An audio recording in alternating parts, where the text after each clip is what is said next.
Degenerate art ain't what it used to be. When you hear the term degenerate art, what do you think of? Well, for me, I think of the famous or infamous, depending on how you look at it, the exhibit that was put on by the Nazis in the early part of their regime. I think it was 34 or 35, something like that. They had this traveling exhibit, and they would go from place to place to show off the art that they had basically seen to it that would be banned, that the new Germany with its new values would not accept. And their notions of degenerate art included a lot of things like cubism, abstract expressionism, most forms of modern art where things were weird or distorted or, ugly or creepy looking. They wanted art, of course, that was encouraging, that was beautiful, and that, to their minds fit the standards of health, contributing to the health of the nation, as opposed to degenerating degenerating the faithful with that crazy Casbah sound, as the Clash would put it much later. They didn't want that, and they saw these particular things as examples of degenerate art. Now, whatever we think of cubism and other things that the Nazis put on display as examples of degenerate art, I'm afraid that they really hadn't seen nothing yet. I mean, if they thought that art was degenerate, and I'm not going to be talking right now about whether they were right or wrong, or to what extent they were right and to what extent they were wrong.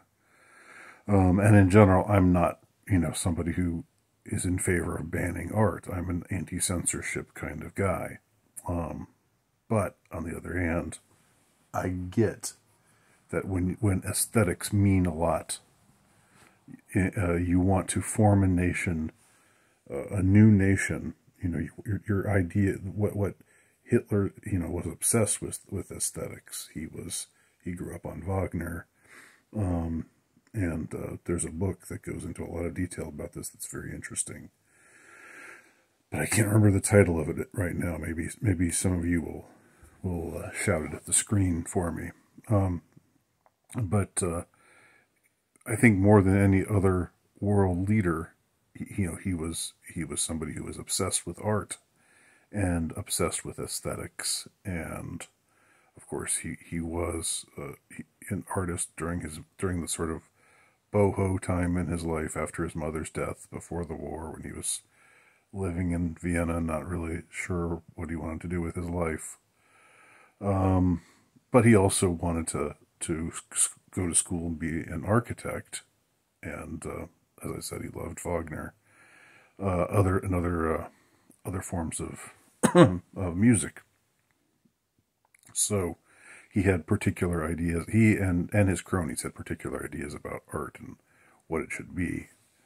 And I think that's okay. But I mean, I think it's okay to have ideas about art and what makes for good art, and as opposed to bad art. And bad art can certainly have a bad effect upon people, the same way that the influence of somebody with a bad sense of morals has a bad effect on people. Art can function certainly in the same way. But again, degenerate art to them was cubism. And in our age, in our day and age, it's gone much further than just weirdly distorted shapes of people. or other things that you know, that caught the ire of the Nazis. Today we have billionaire CEOs of organizations that are above groups, mega corporations like Balenciaga and other high-end fashion outlets. And we've talked a lot about Balenciaga and their sicko ads, but I also recorded a video not long ago where I talked about the kind of art that's auctioned off by, again, this group that is above Balenciaga and has these regular auctions where they cater to their base, which is the very rich and those who pride themselves on having the correct aesthetic, of being properly aesthetically formed. And what does it mean to be properly aesthetically formed today in the minds of these people? Well, in that prior video that I recorded, and I'll provide another link below to the article that I was using when I was talking about this, because it contains pictures of sculptures that I would not want to show here, not only because they are indecent and appalling, but also because I get the feeling if I showed them that it would be one of those classic gaslighting kind of moments where YouTube would say, "You pervert! You're showing this. You're showing these totally inappropriate things when all I'm doing is exposing exactly the kind of stuff that these people who are probably friends of Susan Wojcicki and Bill Gates and all the other rich and powerful types. I mean, these are their friends. This is the gang that runs together. These are the same ones who think themselves to be fit to control the rest of us, and to cull the herd when necessary. And this is the kind of stuff that these degenerate eugenicists are pushing. It's not just Picasso with his weird shaped faces and stuff.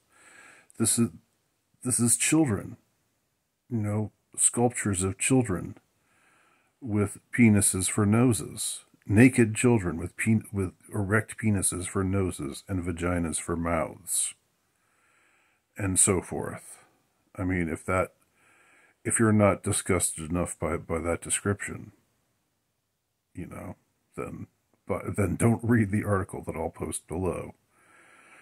But if you've got a strong stomach and you think you can take it, then read this article, because you'll see the kind of stuff that these people put on display. And this isn't just some sicko out there,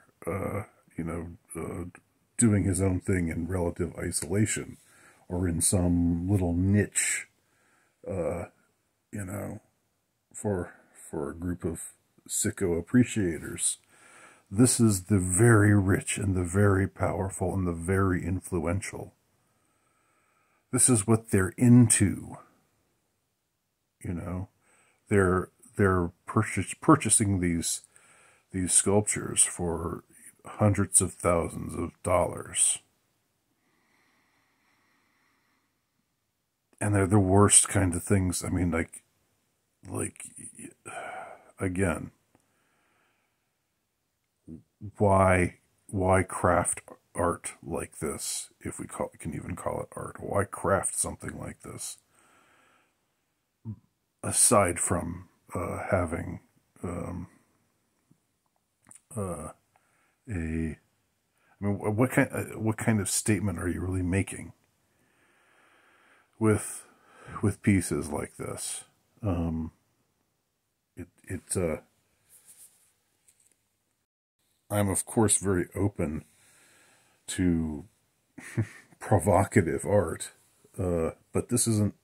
I think somebody said this recently in one of my on my in one of my comments. This isn't provocative. This isn't like making you question things or whatever. This is just, I don't know. I don't know how it can be seen as anything other than desecration of children. I don't know how it can be. I mean, and sexualization of children, and laughing at the idea of such things, and thinking it's funny, thinking it's a joke, to depict children in this way.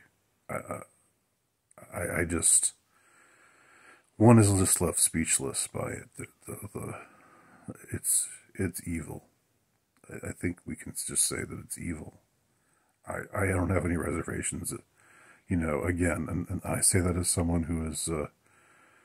I mean, I'm definitely not a someone who. I'm not the type of person who just condemns anything out there that's a little provocative, or that's a little this or a little that or a little. I think I have a fairly, if you will, pardon the term, liberal sensibility as far as the appreciating art, appreciating cinema, appreciating literature, all those kinds of things. I'm not a fuddy-duddy, in other words. I'm not a prude. I'm not, somebody who thinks everything should just be one way, or else it's unacceptable. But this kind of stuff, you know.